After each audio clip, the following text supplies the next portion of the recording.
Bueno, el título de este curso es Edificado sobre la roca. Está enfocado en la iglesia. Entonces, nosotros en la clase número 1 que nos dio Ángel, vimos que la iglesia es el pueblo de Dios. ¿Ok? Es decir, somos parte del pueblo de Dios. En la clase número 2 que la dio Saraí, sí fue así, ¿verdad? 1 y 2, sí. Vimos el cuerpo de Cristo. La iglesia es el cuerpo de Cristo. O sea, es decir, que nosotros nos reunimos, ¿sí?, en un lugar, pero como parte del cuerpo de Cristo. Es decir, Él nos incorpora al cuerpo. Y el día de hoy vamos a ver la clase número 3 que se titula El templo del Espíritu. Y yo quiero iniciar esta clase con una analogía que es con un tabernáculo. El tabernáculo en el Antiguo Testamento era el templo, el lugar donde los judíos traían sus sacrificios, era el lugar donde ellos se reunían para que el Espíritu de Dios llegara y ellos podían ser perdonados por sus pecados. Y entonces el tabernáculo estaba dividido en 2 o 3 secciones. La primera es el atrio, después estaba el lugar santo y al final estaba el lugar santísimo. El lugar santo, pues podían estar ahí, pero solo en el lugar santísimo podía entrar el sumo sacerdote. El sumo sacerdote, de hecho, en el lugar santísimo, ahí estaba el arca del pacto. Y en el arca del pacto estaba la presencia de Dios.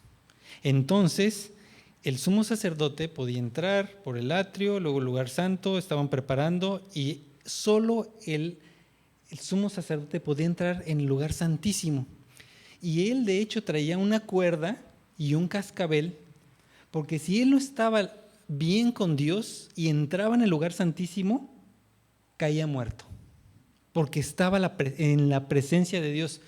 Entonces, si todo transcurría normal, él entraba, se presentaban los sacrificios y todo iba bien.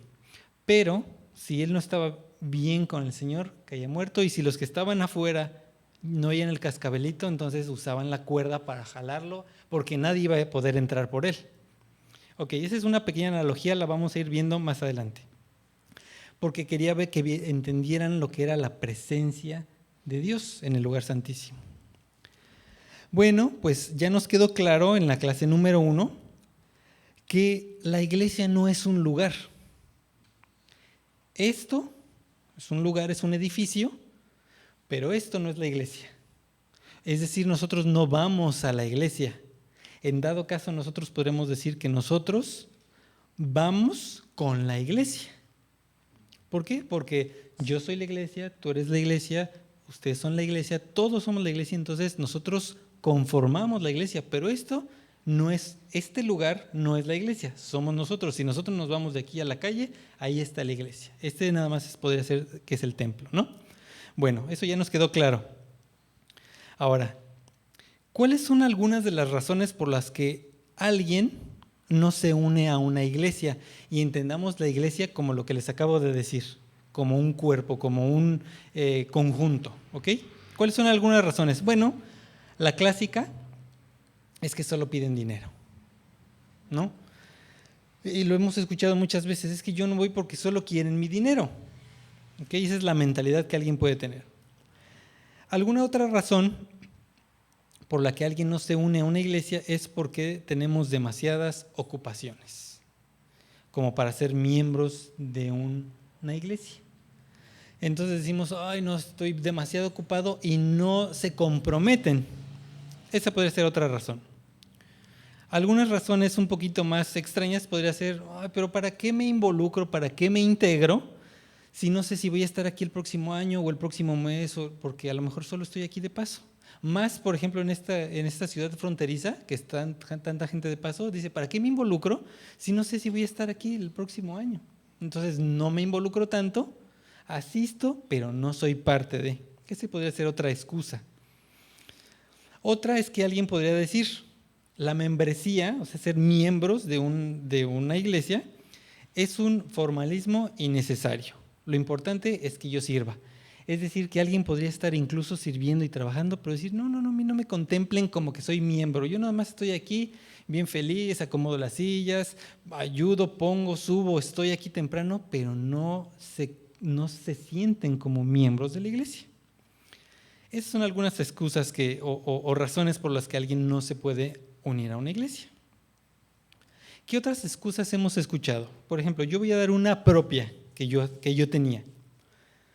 Yo decía, en mi adolescencia hubo una etapa, no era tan adolescente, ya estaba joven, en que yo dejé de ir a la iglesia y no me malentiendan, yo no dejé nunca mi fe. Simplemente yo sentía que en ese momento yo no quería estar siendo parte de la iglesia. Porque mi pensamiento, mi excusa era, todos los que están allá arriba son unos hipócritas. Y entonces yo dejé de asistir y nunca perdí mi salvación y yo sigo aquí en la fe, nunca dejé mi fe, pero dejé de ir porque esa era mi razón. Con el tiempo a lo mejor se pudo ver que a lo mejor mi teoría era tal vez verdadera porque después de un tiempo hay una división en la iglesia y casi todos los que yo decía que estaban allá arriba se fueron. Entonces, bueno, esa a lo mejor fue una coincidencia, pero ese era mi sentir. Ahora, ustedes, ¿qué excusa o qué razón podrían darme para que alguien no se comprometa o no sea parte de la iglesia? ¿Alguien que me pudiera dar alguna? Dios está en todos lados y no necesito. Ok, Dios está en todos lados y no necesito que estar ahí. ¿Maggie?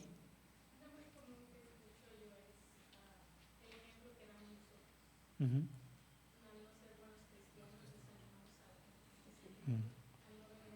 Claro.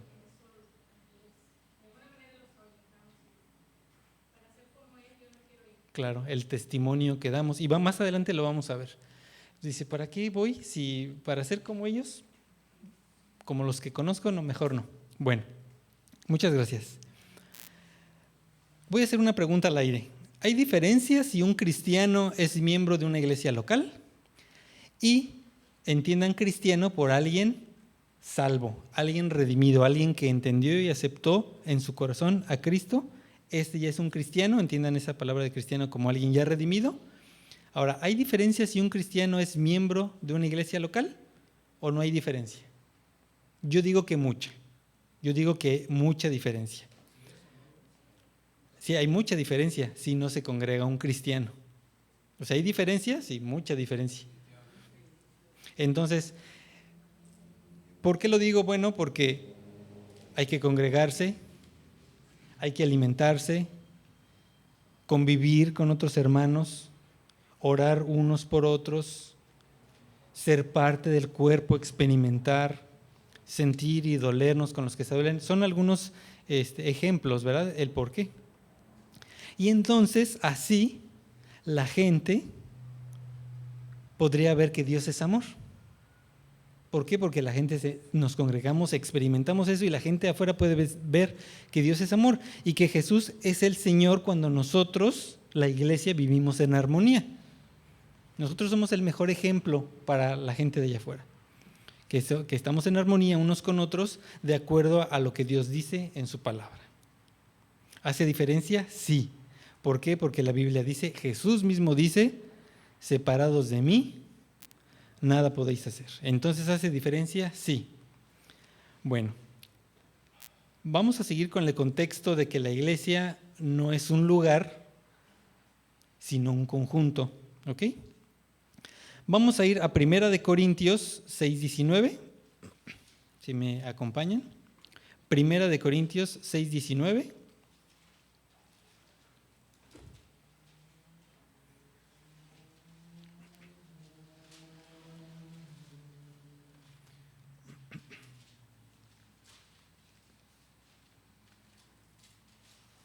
Dice así.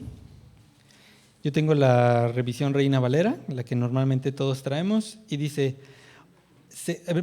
Primera de Corintios 6:19. Dice, ¿o ignoráis que vuestro cuerpo es templo del Espíritu Santo, el cual está en vosotros, el cual tenéis de Dios, y que no sois vuestros. Y en 1 Corintios 3:16, unos versículos antes, capítulos antes, dice: ¿no sabéis que sois templo de Dios y que el Espíritu de Dios mora en vosotros? Está hablando de la gente que ya, como decía, de la palabra cristiano, está hablando de los cristianos. Vamos a ir desmenuzando esto. Inicialmente, nosotros como individuos, o sea, esto es individual, al aceptar a Cristo, al ser salvos, somos templos del Espíritu, individualmente, cada uno de nosotros, ¿ok? Estoy hablando individualmente. Gradualmente, al reunirnos como iglesia, nos convertimos en la casa de Dios, ¿ok? En el 3:17 de 1 Corintios, más adelante dice: si alguno destruyera el templo de Dios, Dios le destruirá a él, porque el templo de Dios, el cual sois vosotros, santo es. Entonces aquí nos está diciendo: ustedes como iglesia son el templo de Dios, ¿ok? Entonces ya tenemos en claro que nosotros como personas somos el templo del Espíritu, y ya en conjunto todos somos el templo de Dios, ¿ok? Y debe ser santo, y eso lo vamos a ver más adelante. Como iglesia nosotros somos la morada única, creciente y santa de Dios, ¿ok? Cada cristiano debería y debe ser miembro de una iglesia. Debe buscar la unidad, la santidad, el crecimiento de la iglesia. Y esto suena nada más así como palabras, como si estuviera aquí yo recitando algo. Pero realmente un cristiano debería ser miembro de una iglesia, en unidad, buscar la unidad, la santidad y el crecimiento de la iglesia. Y esto nomás lo dejo aquí entre paréntesis. ¿Lo hacemos? Bueno. Ahora que ya estamos sellados con el Espíritu Santo, entendemos que sellado por el Espíritu Santo quiere decir que somos el templo del Espíritu y el Espíritu Santo mora en nosotros, por eso somos el templo del Espíritu. Se dice que estamos sellados con el Espíritu Santo. No hay alternativa. Somos parte de la iglesia y por eso debemos ser parte de una iglesia local. No hay opción, ¿ok? Vamos a ir repasando un poco algo que vimos en la clase número 1 y eso está en Efesios 2. Si quieren ir a Efesios 2, específicamente vamos a estar en Efesios 2:19.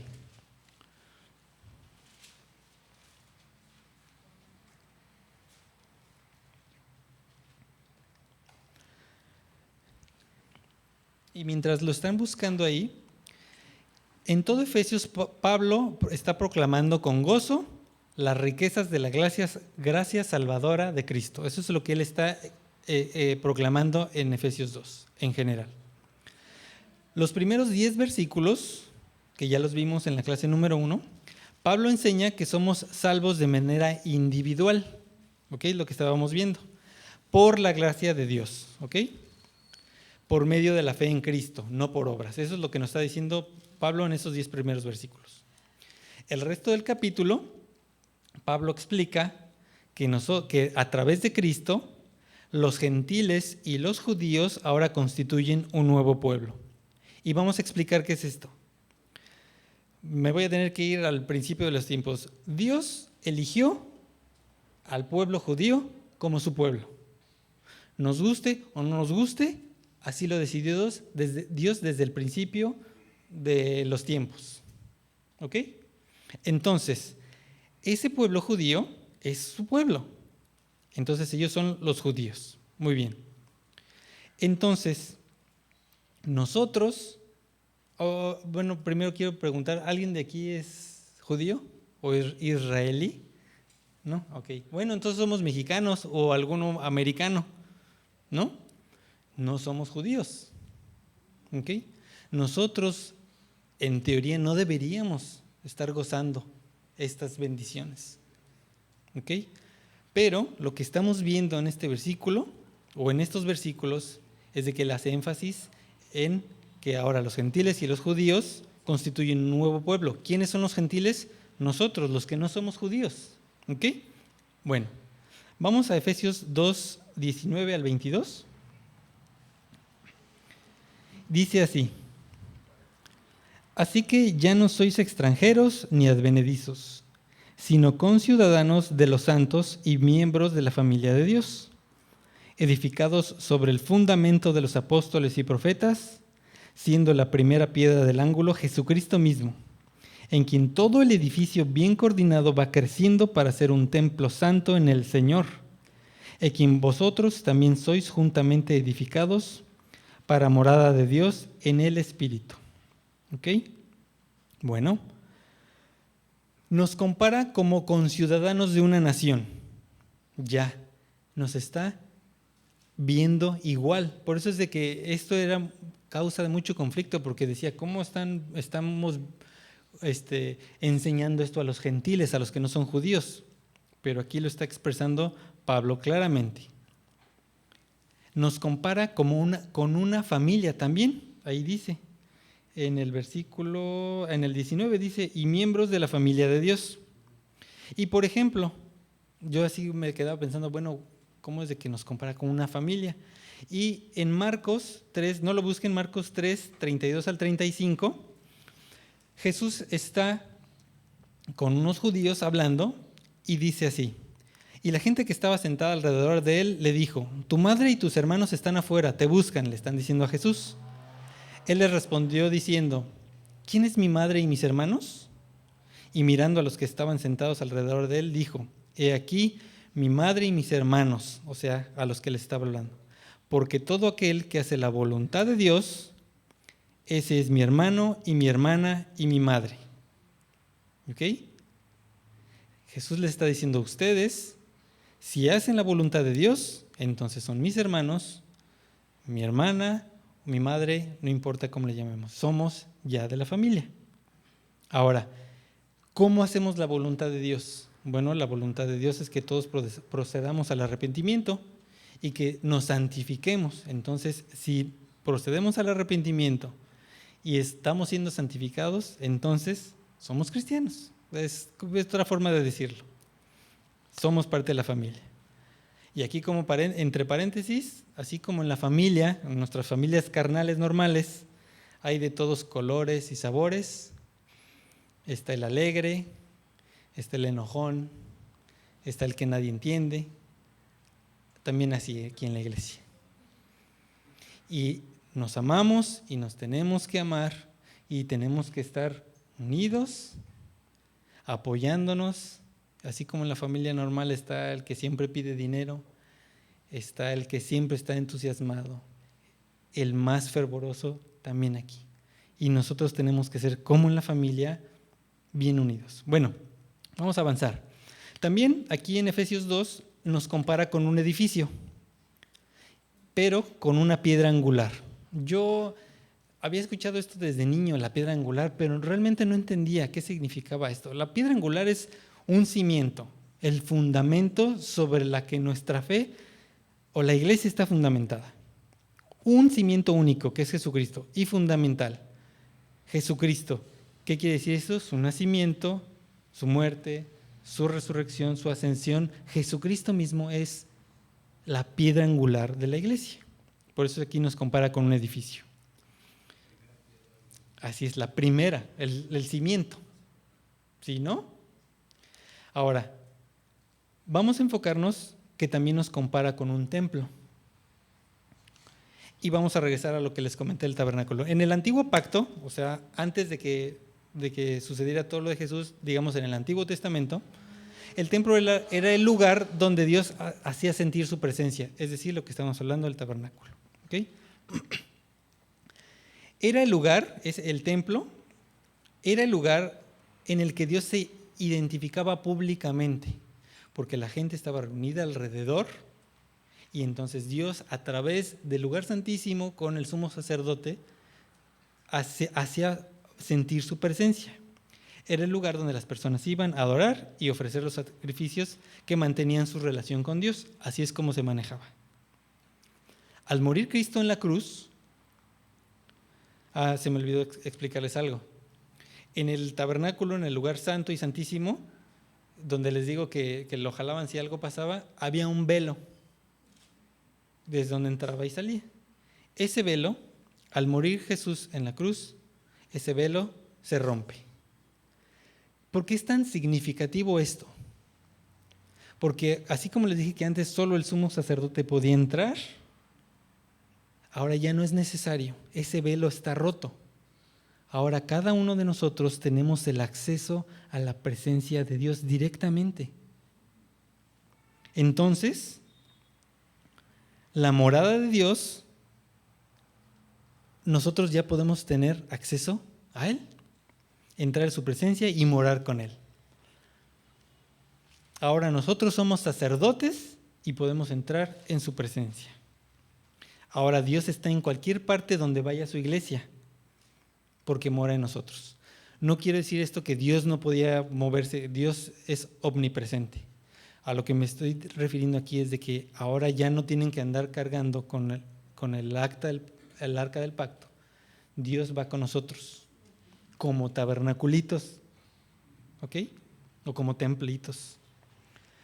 Ahí, chequen esto yo no lo había entendido muy bien, pero es impresionante. Ahí, en ese lugar, es donde se hacían los sacrificios, ¿ok? En el tabernáculo. Es donde la ira de Dios era propiciada. ¿Por qué? Porque ibas y entregabas tu ofrenda, se sacrificaba y eran perdonados tus pecados. Pero Jesús fue el sacrificio. O sea, Jesús muere para que ya no tenga que haber ese antiguo pacto. Se rasga el velo. Ahora, a través de su muerte y de su resurrección en Cristo, Cristo mismo se convirtió en el templo. Y vean esto, en Juan 2, 19 al 21, no lo busquen, nada más ténganlo ahí, apúntanlo si quieren. Juan 2, 19 al 21. Jesús está hablando con unos judíos y les dice,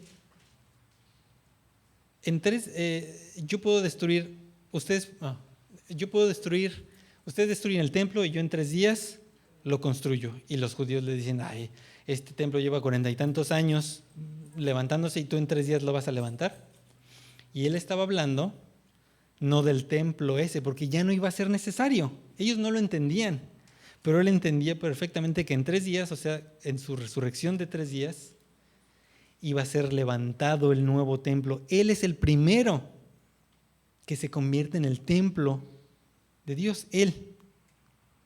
Ahora, no solo eso, todo el que está unido a Cristo por la fe se convierte en templo de Dios, porque somos el cuerpo ¿de quién? De Cristo. Entonces nos convertimos en el templo de Dios. El Espíritu Santo mora en nosotros y Dios se identifica ahora públicamente con la iglesia, porque nosotros somos ya la iglesia. Así como antes se identificaba públicamente en un solo lugar, ahora se identifica públicamente con todos nosotros como iglesia. Es por eso que el fundamento, la piedra angular es Jesucristo. ¿Okay? Pablo describe a todo el pueblo de Dios cuando dice, todo el edificio bien coordinado va creciendo para ser un templo santo en el Señor, en esos versículos. ¿Okay? Todo el edificio bien coordinado va creciendo para ser templo en el Señor. Eso significa que ahora todo el pueblo de Dios es la morada de Dios. También en el versículo 22 de Efesios que estamos leyendo, Pablo dice, vosotros también, refiriéndose a la iglesia de Éfeso. Les dice, vosotros también sois juntamente edificados para morada de Dios en el Espíritu. Eso significa que la iglesia local es un templo de Dios unido y conjuntamente edificado. Todos sus miembros unidos, engranados unos con otros y como Cristo, como la piedra angular. ¿Creen ustedes que un cristiano viva conforme a la realidad de él si esta persona no es miembro de una iglesia local? ¿Si un cristiano vive conforme a la realidad de Dios? ¿Cuántos de nosotros hemos visto o hemos vivido o estamos viviendo actualmente bajo esta premisa? No necesito estar en una iglesia porque Dios está conmigo, que es lo que decía el pastor. Si hablaras con un cristiano, estoy hablando con un cristiano que pensara que él o ella no necesita unirse a una iglesia, ¿cómo podremos ayudarlo, animarlo para que esta persona se haga miembro de una iglesia sana que predica el evangelio? ¿Cómo nosotros podríamos animarla? ¿Alguien podría decir algo?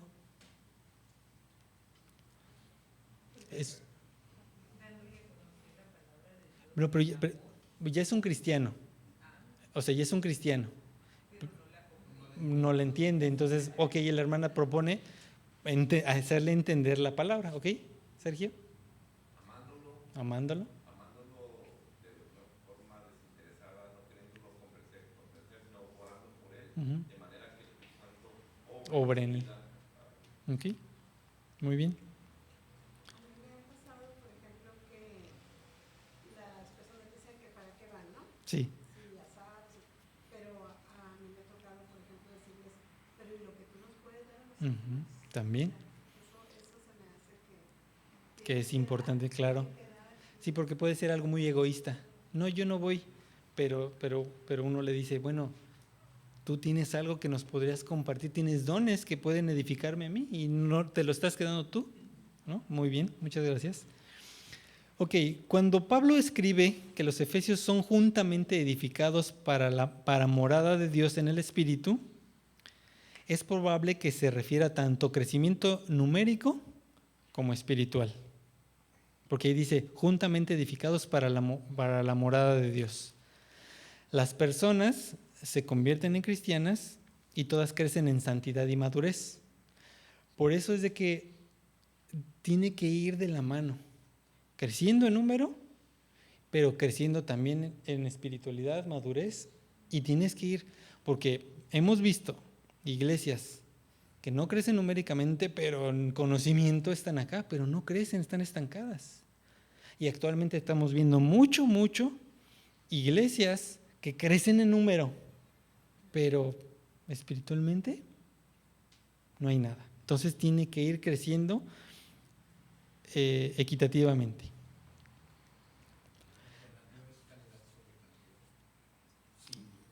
Calidad sobre calidad. Calidad sobre cantidad. Muy bien.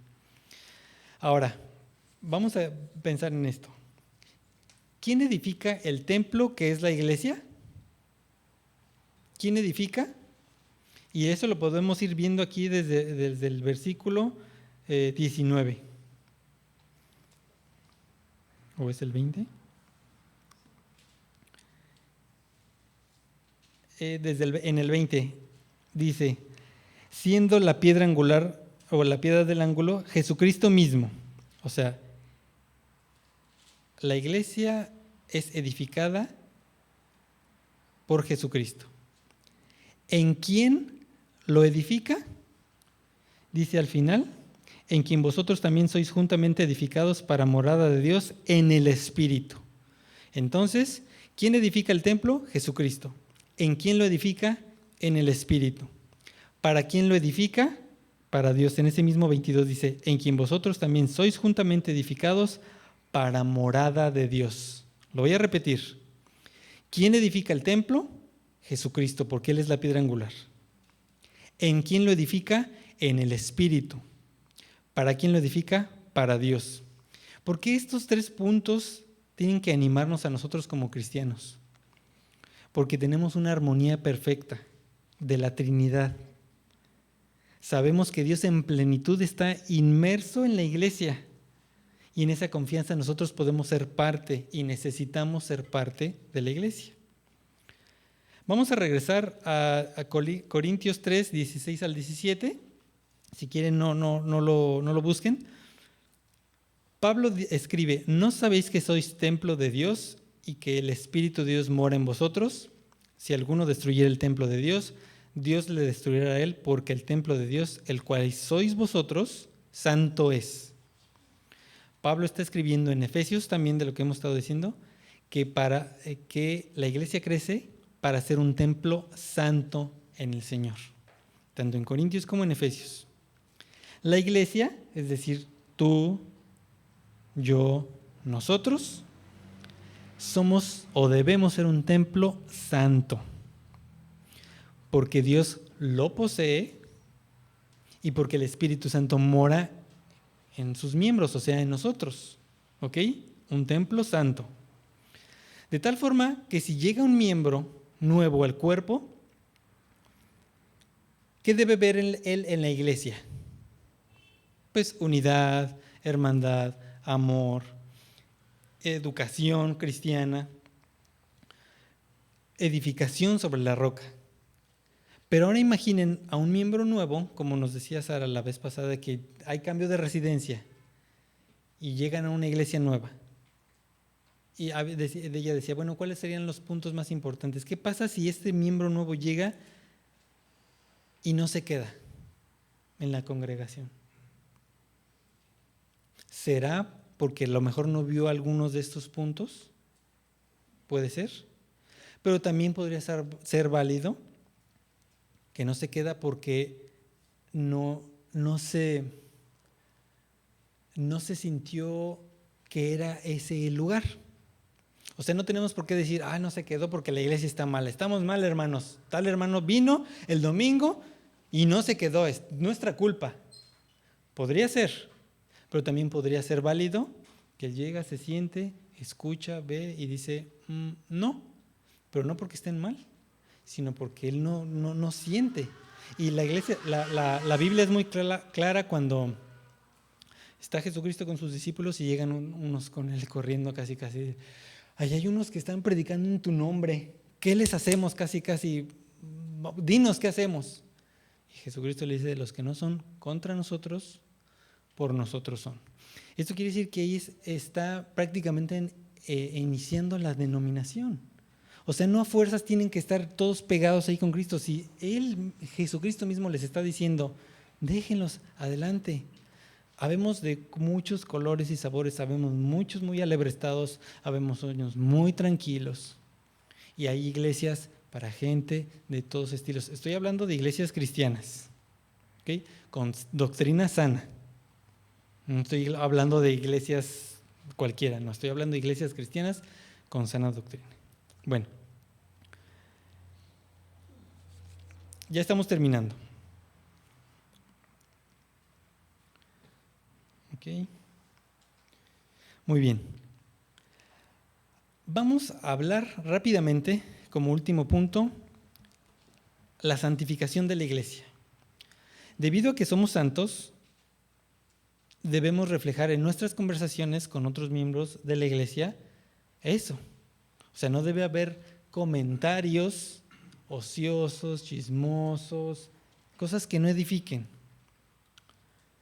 Por ejemplo, también nosotros podemos denotar nuestro crecimiento en santificación. ¿En qué forma ponemos nosotros atención en las clases, en los sermones, en los cursos, en los grupos de casa? ¿Estamos buscando la santificación y el crecimiento?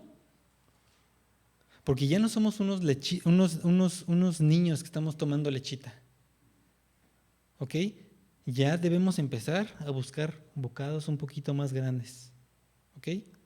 Grandes para alimentarnos espiritualmente. ¿Qué es lo que buscamos en las reuniones de la congregación? ¿Amistad? ¿Compañerismo?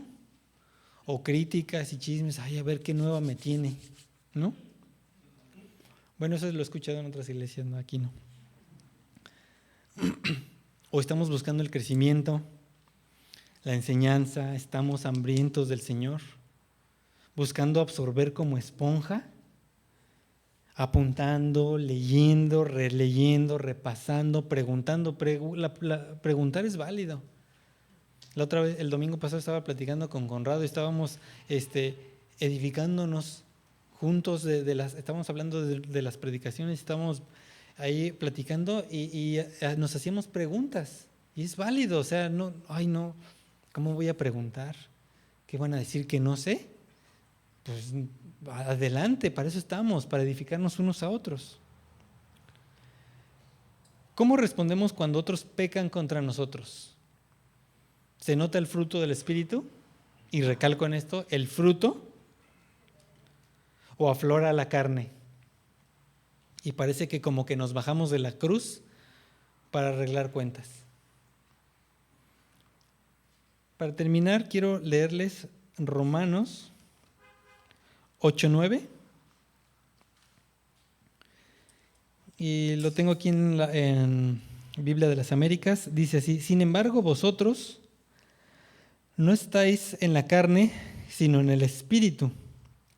Si en verdad el Espíritu de Dios habita en vosotros, si en verdad el Espíritu de Dios habita en vosotros, pero si alguno no tiene el Espíritu de Cristo, el tal no es de él.